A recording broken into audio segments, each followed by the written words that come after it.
하겠습니다. 사랑합니다. 축복합니다. 다시 한번요. 참 잘 오셨어요. 참 잘 오셨어요.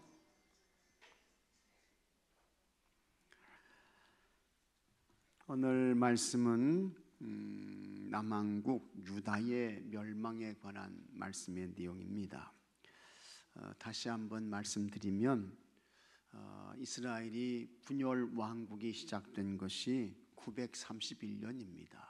주전 931년에 분열 왕국이 시작됐습니다. 그렇게 해서 북왕국 이스라엘은 722년까지 존속하게 되는 거예요. 그래서 209년 동안 존속을 했고 이 나라에는 19명의 왕들이 있었다고 했습니다. 그런데 그 왕들은 하나님 앞에서 자란 왕이 단 1명도 없었어요. 한 명도 없었어요. 그래서 하나님께서 북왕국 이스라엘을 징계하십니다. 그 징계의 도구가 무슨 나라요? 아수르라는 나라였습니다. 아수르라는 나라에 의해서 북왕국 이스라엘이 망하게 되는 거예요. 그 다음에 남왕국 유다는 931년부터 시작해가지고 586년 동안 이렇게 이제 존속을 했는데 그 전체 기간이 345년이 되는 것입니다. 여기에는 20명의 왕들이 있었다고 했습니다. 그런데 그 왕들 가운데에 아주 하나님께 잘한 그런 왕들이 있어요. 대표적인 왕 두 사람을 꼽으라고 하면 첫 번째는 누굴까요? 히스기야. 그 다음에 또 한 사람 꼽으라고 하면 요시야. 그 다음에 또 한 사람 꼽으라고 하면 여호사밧. 뭐 이런 왕들이 하나님께 참 잘한 그런 왕들이 되겠습니다. 자, 그러면서 이제 이 유다도 역시 하나님 보시기에 다윗의 신앙을 잘 계승하지 못하죠. 그래서 이 유다도 이제 하나님의 심판을 받게 되는데 하나님이 쓰셨던 그와 같은 징계의 도구가 어떤 나라였습니까? 바벨론이라고 하는 나라였습니다. 바벨론. 이 바벨론은 지금의 이라크 지역에 있었던 번성했던 그와 같은 나라인 것입니다. 그래서 제1차, 2차, 3차 침략을 받게 되는데 제1차 침략은 주전 605년에 이때 왕은 누구였느냐? 여호야김이라는 왕이었습니다. 1차 침략을 받게 되고 다시 말씀드리지만 이때에 포로로 끌려간 사람 가운데 아주 유명한 사람이 있습니다. 누구입니까? 다니엘이 이때 이제 1차 포로 때에 끌려가게 되는 거예요. 그 다음에 제2차 침략이 있게 되는데 그것은 597년에 있게 됩니다. 이때의 왕은 누구였느냐? 여호야김의 아들 여호야긴이 이 2차 침략을 받을 때에 이제 왕이었습니다. 그래서 이때에 이제 또 끌려간 아주 유명한 대선지자가 있어요. 누구라 그랬어요? 에스겔. 에스겔이 이때에 바벨론 포로로 이렇게 이제 끌려가게 되는 거예요. 다 그냥 모른 척 하시면서 다들 가만히 이렇게 계시네요. 네, 이제 이렇게 되는 거예요. 그 다음에 제3차 침략이 있게 됩니다. 제3차 침략이 있게 되는데 이 3차 침략은 주전 589년에 있게 됩니다. 589년에. 그래가지고 얼마 동안 예루살렘 성을 포위했다 그랬습니까? 2년 6개월 정도를 포위를 하게 되는 거예요. 예루살렘 성을. 그래서 그냥 뭐 2년 6개월 동안 바벨론 군대가 와가지고 예루살렘 성을 포위해버리니까는요 성 안에서는 엄청난 일들이 일어난 거예요. 사람들이 나가고 들어갈 수가 없어요. 식량도 공급이 안 돼요. 먹을 게 없어요. 그래서 얼마나 참 비참하게 이제 사람들이 배고프고 죽는 사람들이 나오고 굶어서 죽는 거예요. 아사자들이 나오는 거예요. 그래가지고 견디다 못해서 그 성 안에 있던 사람들이 어떻게 했다고요? 자기 자식들을 삶아 먹게 되는 참 이런 비극적인 처참한 이런 일들이 일어나게 되었던 것입니다. 그러다가 이제 586년에 이때 왕은 시드기야였습니다. 시드기야. 이 시드기야는 요시야의 아들이에요. 근데 11년 동안 통치하면서 하나님 말씀 잘 듣고 하나님께 순종하고 하나님 사랑하고 경외하면 하나님께서 살려주시죠. 하나님의 기회를 주시는 거예요. 그런데 아무리 이야기해도 안 들어. 순종하지 않아. 지금도 이렇게 보게 되면요, 자 여러분, 우리 하나님께 예배 잘 드립시다. 하나님 앞에 오셔서 신령과 진정으로 온 마음과 정성을 다해서 우리 하나님 예배 드립시다. 하나님 찬송합시다 해도요, 안 들어. 안 들으시는 분들이 있어요. 근데 이 시드기야 왕이 그런 사람이었고 백성들도 역시 똑같았습니다. 그래서 이제 하나님께서 버리시는 거예요. 징계하시는 거예요. 그게 뭡니까? 이 유다 나라를 망하게 하시는 거죠. 망하게 하시는 거예요. 그래서 586년에 남왕국 유다가 완전히 망하게 되는 것입니다. 이때에 이제 망하게 되면서 솔로몬 성전이 불타게 되는 것입니다. 솔로몬 성전은 몇 년 동안 지었습니까? 7년 6개월 정도 지었어요. 그리고 이 성전을 봉헌할 때에 하나님의 영광이 그곳에 임재하셨어요. 그래서 거기에 모여있던 사람들이 하나님의 강력한 그와 같은 영광이 임재하니까 사람들이 다 서 있지를 못했어요. 그게 다 쓰러졌어. 하나님의 영광이 임하게 되면 그렇게 되는 거예요. 감히 하나님 앞에 고개를 들고 설 수가 없는 거예요. 그렇게 이제 이 성전 봉헌을 이제 했는데 그와 같은 성전이 불타게 되는 것입니다. 하나님의 성전이 불타버리게 되는 거예요. 그리고는 참 그 성전에 있던 그와 같은 기명들이요 다 약탈당해요. 이 바벨론이라는 사람들이 와가지고 느부갓네살 군대가 그걸 다 빼앗아 가는 거예요. 탈취해 가는 거예요. 다 빼앗기게 되는 거예요. 그래서 성전이 불타고 그 다음에 예루살렘 성벽이 무너져 내리게 되는 것입니다. 성벽도 무너지고 그 다음에 궁궐도 다 불타서 없어지게 되고 사람들은 바벨론 포로로 끌려가게 되고 시드기야는 어떻게 죽었습니까? 시드기야는요 두 눈을 빼버렸어. 두 눈을, 살아있는 사람의 두 눈을 뽑아버렸어. 그리고는 시드기야가 보는 앞에서 자기 그 자녀들을 싹 죽여버렸어요. 그리고는 포로로 끌려가게 되고 이와 같은 일들이 일어나게 된 것입니다.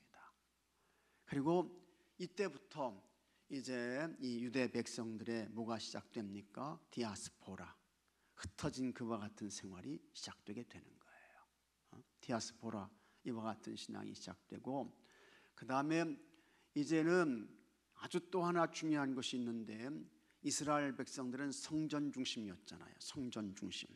근데 이제는 성전 중심이 되지 아니하고 이제는 유대인들이 모여있는 곳에 뭘 세웁니까? 이 사람들이 포로로 끌려가가지고 이스라엘 사람들이 흩어진 그곳에 가가지고 뭘 세우게 되는 거예요? 회당을 세우게 되는 거예요. 회당. 그래서 성전 중심에서 회당 중심으로 옮겨지게 되는 거예요.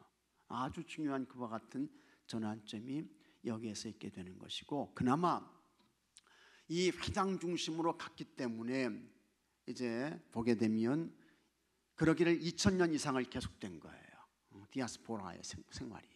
그러면서 이들이 그래도 다행인 것은 회당 중심으로 갔기 때문에 여호와 신앙을 유지할 수 있었던 거예요. 그 다음에 언어를 빼앗기지 않게 된 거예요. 히브리어, 이스라엘 사람들의 말, 이거 잃어버리지 않게 된 거예요. 일본 사람들이 와가지고 우리 민족을 없애버리기 위해서 말살시키기 위해서 했던 게 뭡니까? 이름 바꿔라. 일본 사람으로 이름 바꿔라. 그 다음에 학교 가게 되면 여기 계신 분들 가운데에 일본 교사가 일본 말 가르치는 선생이 이 우리나라 이 아이들이 한국말 쓰면 조선말 쓰면 어떻게 했습니까? 막 매를 때렸다고요. 매를 때리고 그 다음에 아주 강력하게 훈계를 하고 훈육을 하고 이제 그러지 않았습니까? 그러니까 말을 빼앗는 거예요. 그래서 이 말은 우리가 뭐라고 이야기를 합니까? 민족에 뭐라고 이야기해요? 혼이 담겨 있다, 정신이 담겨 있다 그러잖아요. 근데 그 말을 말살시키는 거예요. 이름 바꾸게 하고 말 쓰지 못하게 하고 이제 그러는 거 아니겠습니까? 그런데 이 유대인들은 그런 가운데에서도 하나님 신앙을 잃어버리지 않고 말을 지켜요. 언어를 지켜요. 근데 그게 어떻게 가능했느냐? 그게 회당 중심으로 다행히도 갔기 때문에 이제 그런 거예요.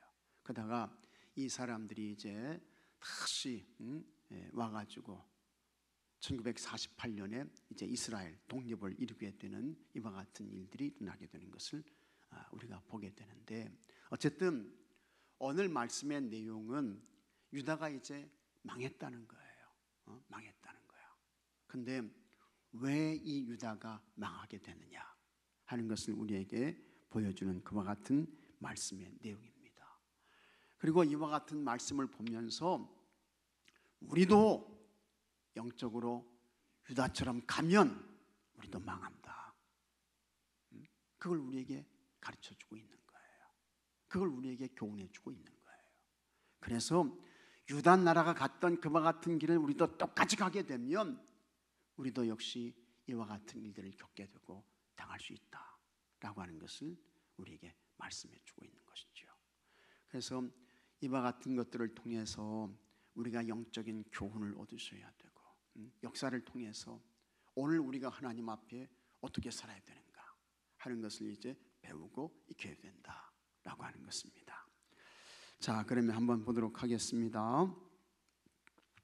패망의 갈림길에 있던 남왕국 유다는 요시야 왕의 종교 개혁으로, 요시야 왕은 640년부터 609년까지 31년 동안 통치했던 아주 훌륭한 왕입니다. 하나님께 잘한 왕이에요. 그래서 요시야 왕의 종교 개혁으로 회복하는 듯 했으나 그가 갑작스럽게 전사하면서 애굽 왕과 싸우면서 우연히 이제 화살을 맞아 이렇게 이제 죽게 되는 그런 일이 일어나게 됐죠.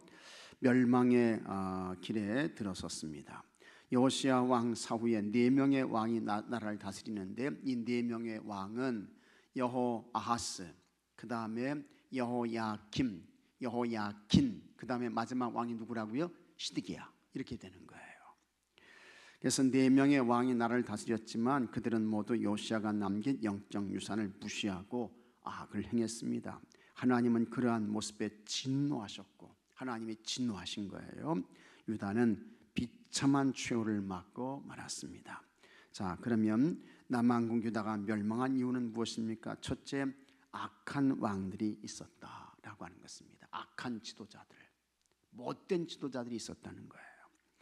요시야 왕의 뒤를 이은 여호아하스는 조상들이 저지른 악한 행위를 그대로 본받아 하나님 보시기에 많은 죄를 지었습니다. 그 후에 즉위한 여호야김도 11년 동안 통치하면서 악을 행했습니다. 여호야김의 뒤를 이은 여호야긴은 석 달이라는 짧은 시간 동안 통치했지만 그 역시 역대 왕들 못지않은 악행을 저질렀습니다. 여호야긴의 삼촌이자 유다의 마지막 왕이었던 시드기야는 하나님 앞에서 보란듯이 악을 행할 뿐 아니라 교만하여 선지자의 외침에도 귀를 기울이지 않았습니다. 오히려 느부갓네살 왕에게 반역하여 더 큰 재난을 불러왔습니다.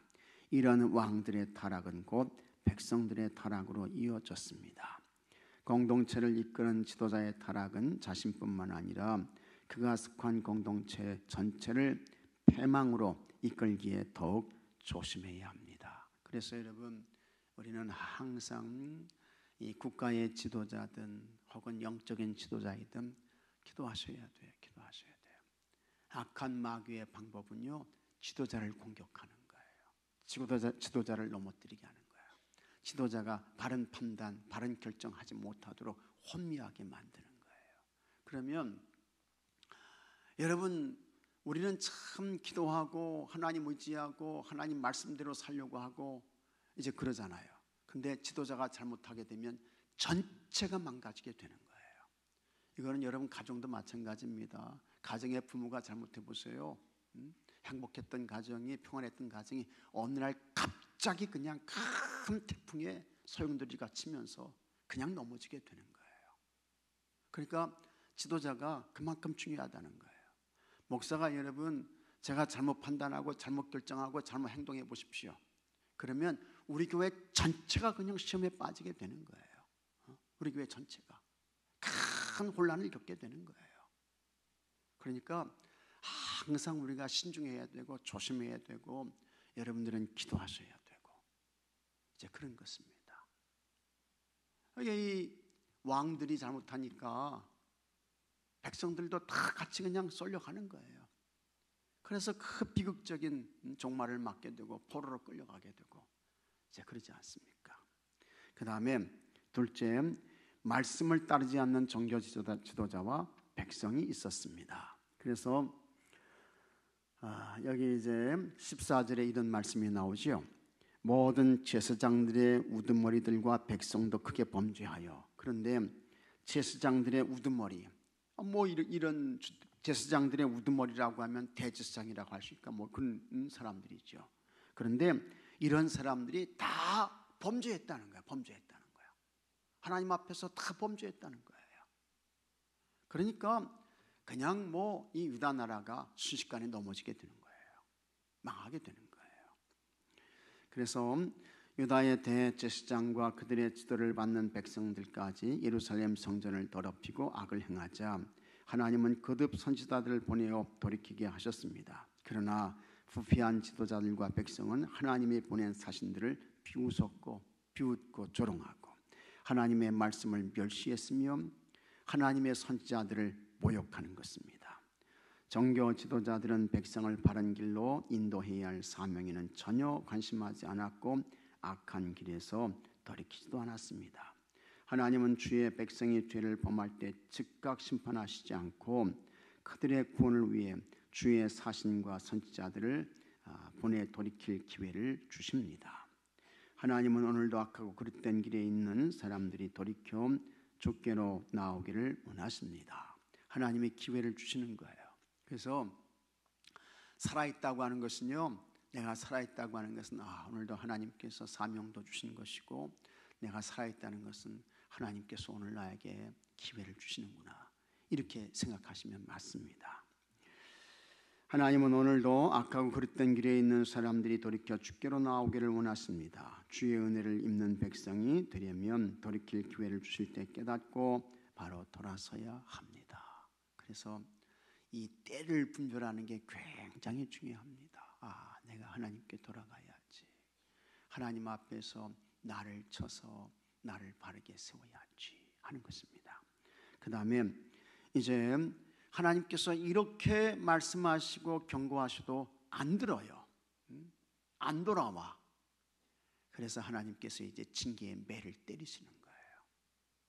하나님께서 심판하시는 거예요. 셋째, 죄의 대가로 하나님의 징계가 있었습니다. 하나님은 부패하고 타락한 유다를 심판하실 때 바벨론의 군대를 사용하셨습니다. 유다의 멸망은 불리한 지정학적 위치나 군사력이 약해서 망한 것이 아닙니다. 하나님께서 갈대아 왕의 손에 그들을 넘기셨기 때문입니다. 여기 갈대아는 바벨론입니다. 성전의 귀중함을 깨닫지 못한 백성들은 거룩한 그것을 더럽혔고 선지자들을 통해 주시는 경고의 말씀도 듣지 않았습니다. 목이 곧았다는 거죠. 그래서 이 예레미야나 이사야 이런 예언자들을 보게 되면 이 얼굴이요, 이게 납이라는 거예요. 얼굴이 납. 얼굴이 납이야. 납덩어리야. 아무리 말해도 안 들어.